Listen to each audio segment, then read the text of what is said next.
thank you very much for coming. It's my great pleasure to introduce Canada's own, the star of 1 week, Mr. Joshua Jackson.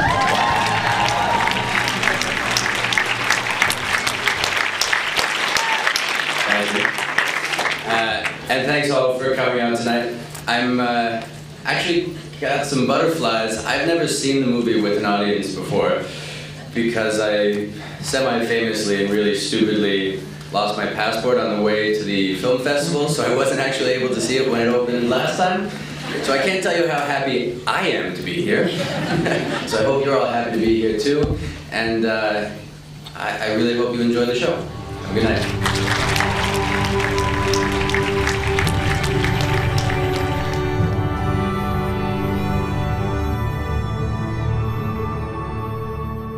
Oh yeah. Well, if you want to answer this one. I'm a Canucks fan. So Josh is a huge Canucks fan, so that made it impossible for Josh to kiss that year.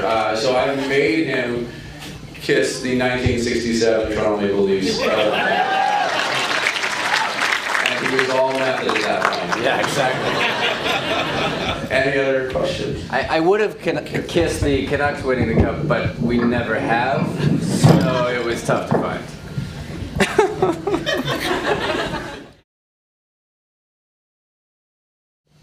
When we came down from, how well do you guys know the West Coast? Mission, BC, anybody know that? Hope? When I ran out of gas. What are the most classic dumb thing, I was like a kid in a candy store on that bike, and every day was like, come on, let me ride, come on, please let me ride, just let me ride. So finally we get to the West Coast, and like, you got to let me ride into my hometown. So they put me on the bike, and I'm riding away. I don't even know if we were really filming at this point. It was mostly just let Josh be happy for an afternoon. And I'm cruising along and cruising along and cruising along, and the bike starts to stall out, and I'm wondering what's happening, and then I figured something mechanical must have gone wrong, because I wouldn't have done anything quite as stupid as, say, run out of gas. But I ran out of gas on the overpass on the way to Vancouver, and the whole tour bus with the entire crew had to come and bail me out. So that was my favorite part. My favorite part was getting the gas can and filling the bike.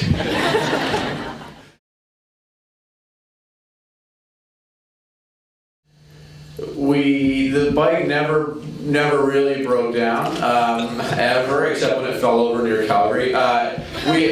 Malcolm, Malcolm, stand up for a second, please. This is our production designer, owner of the Bloor. And Malcolm insisted his own he was making his own 1 week, and he insisted we put the shot of Josh fixing the bike in for that reason. So but it didn't break it any other time. Never broke down once. No. Any locations that, well, actually, that's a good question. We wanted to film in Banff Springs Hotel, and it just didn't work out logistically. And now they're sponsors of the contest, so that was as I'm answering that question, I'm like, oh geez, it's not a really good place to go with that answer. Film that, don't put it on the internet. Anything else that we really couldn't get? I don't think so. No. I think anything that we couldn't get, we took anyway. Yeah, like our filming model wasn't to ask permission. Our filming model was to stop, to shoot, and get the hell out of there very quickly. Yeah. And like a lot of times we'd be on the side of Trans-Canada and the police would honk as we were shooting and we had no permits. It's kind of It didn't get us out of the ticket though, in Saskatchewan.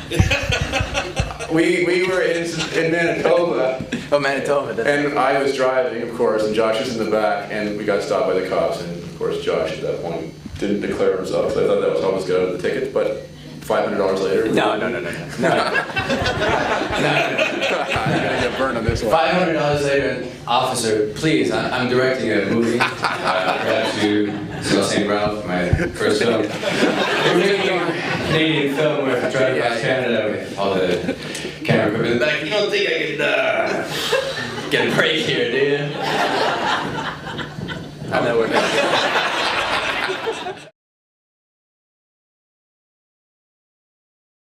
How far out do you go on the surfboard? Pneumonia and back.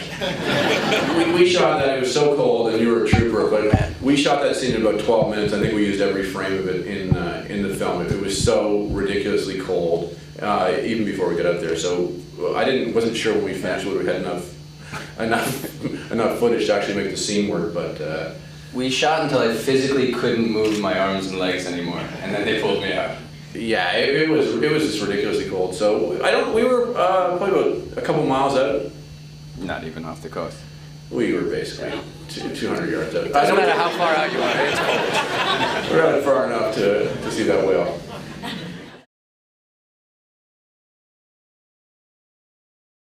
Well, definitely the cross-Canada trip. I'd never been a West Coaster. I'd done a lot of sort of Banff and back and Jasper and back and been to Calgary. But to get to link the middle that I'd never seen between Ontario and BC was a big draw. And then also, as you just saw, it's sort of a very, well, it's not sort of, it is a very intimate film. You are just presenting yourself out there, and as an actor, that's always a scary place to go. So that was what brought in the actor side of me.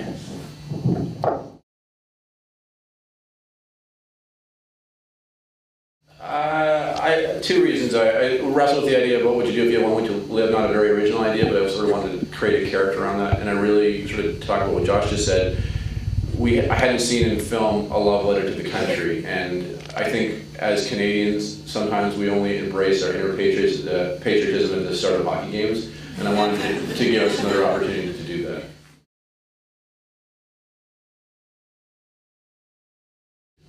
Is that a positive why did I show or negative? Where are we going with that question? No, neither. It's just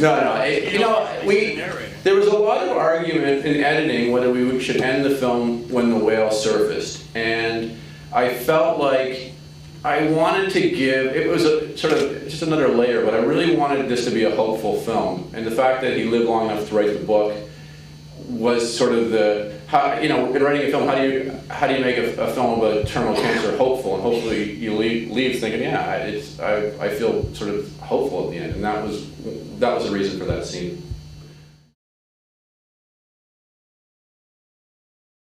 The whole idea of grumps. The truth is, originally it started as the Winnie the Pooh story, the heffalump, looking for a heffalump, and then I sort of realized I was never going to clear that legally. And I sort of tried one afternoon just by myself. Hi. It's like, great, man. And what else do you want, the Stanley Cup? And then it sort of just evolved that I thought it would be better, I thought it'd look smarter if it was grumps, because it sort of reflected his own idea of as a writer. And just sort of this silly mysticism that went through the script.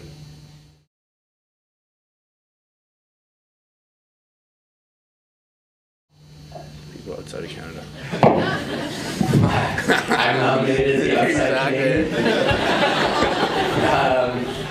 well, honestly, I think that stories are pretty universal, and we watch a lot of American films up here, and I'm pretty sure we get them.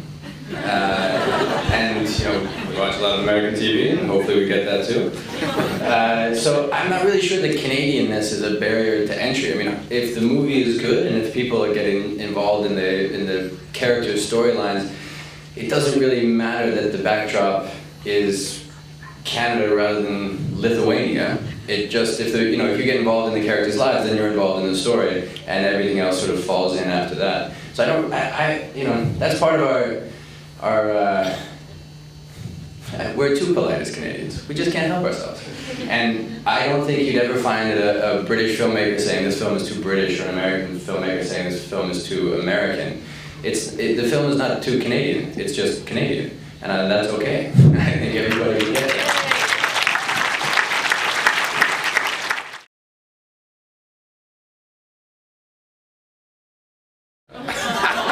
Ask me in about 2 months and I'll tell you.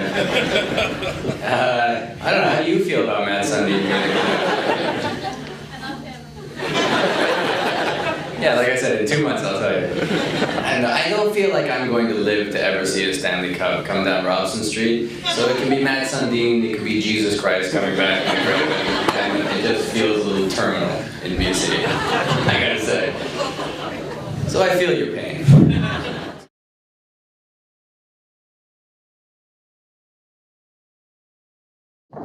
Here's the thing: if you call the NFL and say we want to use the Lombardi, trophy for a little film we're doing. I don't think you get very far. Called the NHL, had no hope whatsoever. They're like, yeah, send us the script. Yeah, I like the script. What day do you want it? Okay. Just don't make him raise it over his head. The Stanley Cup is, if you have to do it even, if you win the cup, you're only allowed to raise it over your head. Even fictionally, apparently. And that was it. Like, it was really kind of incredible. And the cup came on that day, and we were tired from shooting. This great icon of our country comes, and we're like, this is a pretty good life here. And first off, you've never seen a group of like grown men and women turn into children quicker than when the cup comes out and everyone's like, oh my god, oh my god, oh my god. But one of the most enduring images for me of the entire show was, what was the name of the rink? Do you remember? It was out in Kiel, and I don't know what it was called. So we're at this ring, and there was what are they, peewees or they were peewees, not even midgets, they were peewees, little kids. And they come off, they just played a game, and they come outside, and they're outside their home rink, and they're all jabber, jabber, jabber, jabber, and they walk out, past the Zamboni, and the Stanley Cup is standing on the curb right there. And to see the looks on those kids' faces as they tried to process that image of like, it can't possibly be, but it is. And I don't know what, and to see like the slow dawning realization on these kids is like, oh my god.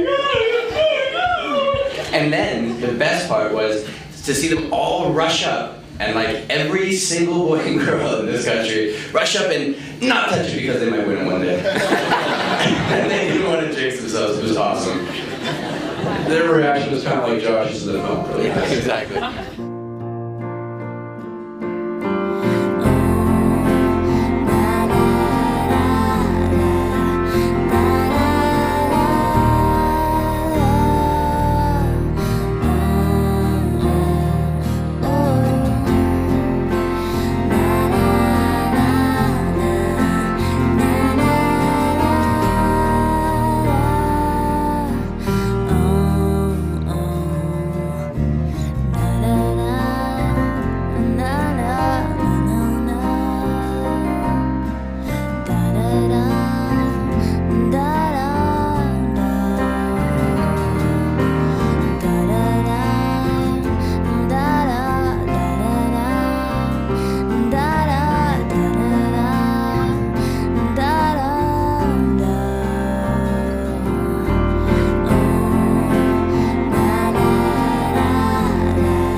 I think that's really a story of our generation. We're trying to find real purpose and meaning in our lives, and not always reaching out and grabbing the things that we want to reach out to.